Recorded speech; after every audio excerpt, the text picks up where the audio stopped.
I've been seeing a lot of posts about deli meat as a level 1 carcinogen. Maybe that's just my algorithm, but let's talk about it. So what does a level 1 carcinogen even mean? When people hear that term, they often assume it means that a food is extremely dangerous and is going to guarantee cause cancer. And that's not actually what it means. What it means is that there's strong evidence that it can cause cancer. It also means that the evidence quality is high. So that means it's been done in human studies and has shown consistent findings. What it doesn't mean is that it causes cancer as strong as other compounds in that level 1 classification. Also that it automatically causes cancer, and that one serving will make you sick. So often when it comes to anything, it's the dose that makes the poison. Deli meat being a level 1 carcinogen is not new. This has been supported by research for quite a few years. And the types of deli meat would be things like your ham and turkey slices, your bologna, salami, bacon, sausages, hot dogs, what you would otherwise kind of consider as processed meat. And the common factor for processing is usually it's smoked, it's cured with nitrates, which we'll talk about in a second, and then salting or some kind of preservation method like that. So a question you might ask yourself is, why does this processing increase your risk for cancer? Without getting into science too much, there's two main reasons. And the first one is these nitrates or nitrites can create these N-nitrosyl compounds, which can damage your cells.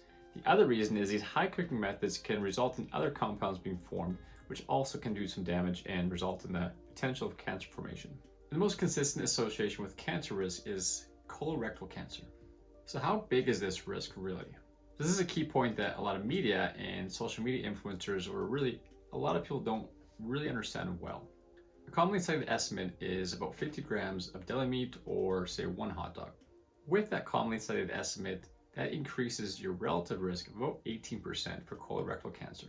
So the key thing to understand there is relative versus absolute risk.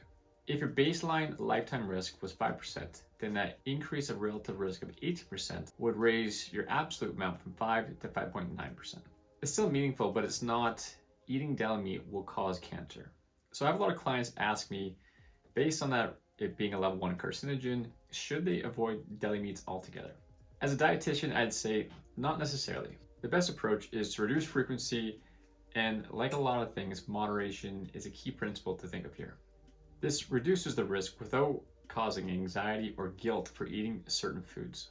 So here's some realistic strategies how you can still eat deli meat in a safer way. Some best practice would be to avoid having it daily, so maybe having it a few times a week. Maybe try and keep your serving sizes smaller, maybe 1 to 2 slices as opposed to say 4 to 6. Choose better products if you can, so try to choose ones that don't contain nitrates or nitrites. But also note that something called celery powder can still behave similarly to a nitrate or nitrite.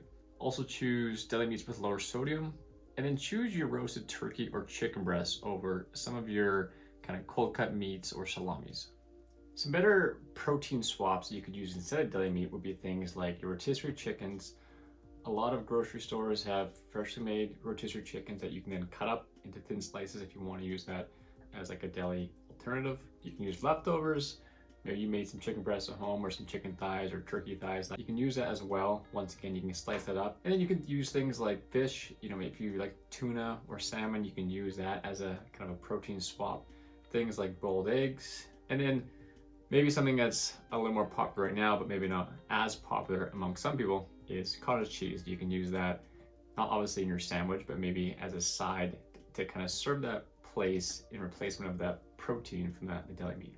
So what really matters for cancer prevention is really just moderation when it comes to deli meat, and then also considering other kind of protective factors that you can pair with that kind of deli meat consumption or reduction.